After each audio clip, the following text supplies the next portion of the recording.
Cricket ಜಗತ್ತಿನ interesting ಸುದ್ದಿಗಳನ್ನು quick ಆಗಿ ಹೇಳ್ತೇನೆ ಕ್ರಿಕೆಟ್ ರೌಂಡ್ ಅಪ್ನಲ್ಲಿ. ನಾನು ಶಾಂತ. ನೀವು ಸುದ್ದಿಯಾನದ ಸಬ್ಸ್ಕ್ರೈಬರ್ ಆಗೋದಕ್ಕೆ ಮರಿಬೇಡಿ. ಬಾರ್ಡರ್ ಗವಾಸ್ಕರ್ ಟೆಸ್ಟ್ ಸರಣಿಯ 2ನೇ ಪಂದ್ಯಕ್ಕೆ ಬಲಿಷ್ಠ ಆಸ್ಟ್ರೇಲಿಯಾ ತಂಡವನ್ನು ಪ್ರಕಟ ಮಾಡಲಾಗಿದೆ. ಈ ಪಂದ್ಯದಲ್ಲೂ ಕೂಡ ನಾಯಕನಾಗಿ ಪ್ಯಾಟ್ ಕಮಿನ್ಸ್ ಕಾಣಿಸಿಕೊಳ್ಳಲಿದ್ದಾರೆ. ಆದರೆ ಮೊದಲ ಪಂದ್ಯದಲ್ಲಿ ಕಣಕ್ಕಿಳಿದಿದ್ದಂಥ allrounder Mitchell Marsh pink ball ಟೆಸ್ಟ್ಗೆ ಅಲಭ್ಯರಾಗಲಿದ್ದಾರೆ. ಫಿಟ್ನೆಸ್ ಸಮಸ್ಯೆಯಿಂದ ಬಳಲ್ತಾ ಇರುವ ಮಾರ್ಷ್ ಅವರಿಗೆ ವಿಶ್ರಾಂತಿ ನೀಡಲಾಗಿದ್ದು, ಅವರ ಬದಲಿಗೆ ಅನುಭವಿ ಆಲ್ರೌಂಡರ್ ಬ್ಯೂ ವೆಬ್ಸ್ಟರ್ ಅವರನ್ನು ತಂಡಕ್ಕೆ ಸೇರಿಸಿಕೊಳ್ಳಲಾಗಿದೆ. ಈ ಹಿಂದೆ ಐಪಿಎಲ್ನಲ್ಲಿ ಎಲ್ಎಸ್ಜಿ ತಂಡದಲ್ಲಿದ್ದ ಕೆಎಲ್ ರಾಹುಲ್ ಈಗ ಡೆಲ್ಲಿ ತಂಡವನ್ನು ಸೇರಿದ್ದಾರೆ.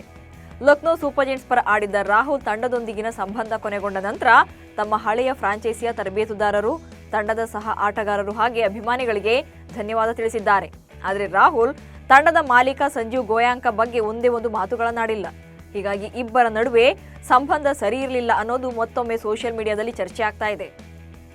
ಐಪಿಎಲ್ ಹರಾಜಿನಲ್ಲಿ ಅನ್ಸೋಲ್ಡ್ ಆಗಿದ್ದ ಯುವ ಬ್ಯಾಟರ್ ಉರ್ವಿಲ್ ಪಟೇಲ್ ಸ್ಫೋಟಕ ಬ್ಯಾಟಿಂಗ್ ಮೂಲಕ ಕೇವಲ 28 ಎಸೆತಗಳಲ್ಲೇ ಶತಕ ಸಿಡಿಸಿ ಹೊಸ ದಾಖಲೆ ಬರೆದಿದ್ದಾರೆ. ಇಂದೋರ್ನಲ್ಲಿ ನಡೆದಂತ ಸೈಯದ್ ಮುಷ್ತಾಕ್ ಅಲಿ ಟ್ರೋಫಿಯಲ್ಲಿ ತ್ರಿಪುರಾ ವಿರುದ್ಧ ನಡೆದ ಪಂದ್ಯದಲ್ಲಿ ಗುಜರಾತ್ ಪರವಾಗಿ ಆಡಿದ ಉರ್ವಿಲ್ 35 ಎಸೆತಗಳಲ್ಲಿ 7 ಬೌಂಡ್ರಿ ಮತ್ತು 12 ಸಿಕ್ಸರ್ಗಳೊಂದಿಗೆ ಅಜೇಯ 113 ರನ್ಗಳನ್ನು ಗಳಿಸಿದ್ದಾರೆ. ಭಾರತ ಕ್ರಿಕೆಟ್ ತಂಡದ ವೇಗದ bowler Jasprit Bumrah ICC test ಶ್ರೇಯಾಂಕದಲ್ಲಿ ಅಗ್ರಪಟ್ಟಕ್ಕೇರಿದ್ದಾರೆ. ಪರ್ತ್ ಟೆಸ್ಟ್ ಪಂದ್ಯದಲ್ಲಿ ಒಟ್ಟು 8 ವಿಕೆಟ್ ಪಡೆದ ಇವರು ಮತ್ತೊಮ್ಮೆ ಜಗತ್ತಿನ ನಂಬರ್ 1 ಟೆಸ್ಟ್ ಬೌಲರ್ ಆಗಿ ಕಾಣಿಸಿಕೊಂಡಿದ್ದಾರೆ.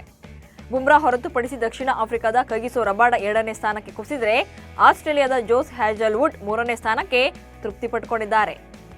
ಟೀಂ ಇಂಡಿಯಾದ ಯುವ ಆರಂಭಿಕ ಬ್ಯಾಟರ್ ಯಶಸ್ವಿ ಜೈಸ್ವಾಲ್ ಐಸಿಸಿ ಟೆಸ್ಟ್ ಬ್ಯಾಟರ್ಗಳ ಶ್ರೇಯಾಂಕದಲ್ಲಿ 2ನೇ ಸ್ಥಾನಕ್ಕೆ ತಲುಪಿದ್ದಾರೆ.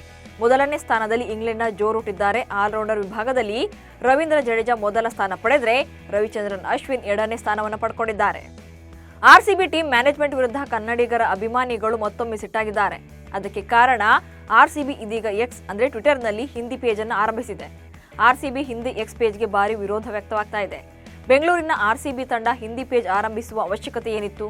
ಇದು ಹಿಂದಿ ಹೇರಿಕೆಯ ಮೊದಲ ಹೆಜ್ಜೆ ಅಂತ ಕನ್ನಡಿಗರು ಆಕ್ರೋಶವನ್ನು ವ್ಯಕ್ತಪಡಿಸಿದ್ದಾರೆ.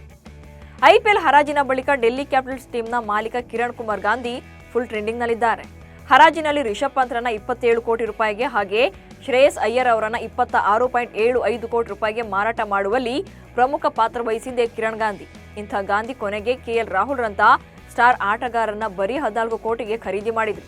ಅಸಲಿಗೆ ಗಾಂಧಿಗೆ ಶ್ರೇಯಸ್ ಮತ್ತು ಪಂತ್ರನ್ನ ಖರೀದಿ ಮಾಡೋ ಉದ್ದೇಶ ಇರಲಿಲ್ಲ. ಆದರೆ ಲಕ್ನೋ ಹಾಗೂ ಪಂಜಾಬ್ ಬಳಿ ಇದ್ದ ಹಣವನ್ನು ಖರ್ಚು ಮಾಡಿಸೋಕೆ ಹೆಚ್ಚೆಚ್ಚು ಬಿಡ್ ಮಾಡಿದ್ರು ಅನ್ನೋದು ಈಗ ಸೋಷಿಯಲ್ ಮೀಡಿಯಾದಲ್ಲಿ ಚರ್ಚೆ ಆಗ್ತಿದೆ. 6 ವರ್ಷಗಳ ಹಿಂದೆ ಭಾರತದ ಪರ ಪದಾರ್ಪಣೆ ಮಾಡಿದ ಪಂದ್ಯದಲ್ಲೇ ಶತಕ ಸಿಡಿಸಿ ಸಂಚಲನ ಸೃಷ್ಟಿಸಿದ ಯುವ ಕ್ರಿಕೆಟಿಗ Prithvi Shaw IPL mega ಹರಾಜಿನಲ್ಲಿ unsold ಆಗಿದ್ದಾರೆ. ಭವಿಷ್ಯದ ಸಚಿನ್ ತೆಂಡೂಲ್ಕರ್ ಎಂದು ಕರೆಸಿಕೊಳ್ತಾ ಇದ್ದ ಪೃಥ್ವಿ ತಾನು ಮಾಡಿದ ತಪ್ಪುಗಳಿಂದಲೇ ಶಿಕ್ಷೆ ಅನುಭವಿಸುವಂತಾಗಿದೆ. 8 ವರ್ಷಗಳ ಬಳಿಕ ಇದೇ ಮೊದಲ ಬಾರಿಗೆ ಹರಾಜಿನಲ್ಲಿ ಒಂದಲ್ಲ 2 ಸಲ ಅನ್ಸೋಲ್ಡ್ ಆಗಿದ್ದಾರೆ. ಕಳೆದ ಐಪಿಎಲ್ನಲ್ಲಿ ಉಳಿಸಿಕೊಂಡಿದ್ದಂಥ ಡೆಲ್ಲಿ ಕ್ಯಾಪಿಟಲ್ಸ್ ಈ ಸಲ ಬಿಡುಗಡೆ ಮಾಡಿತ್ತು.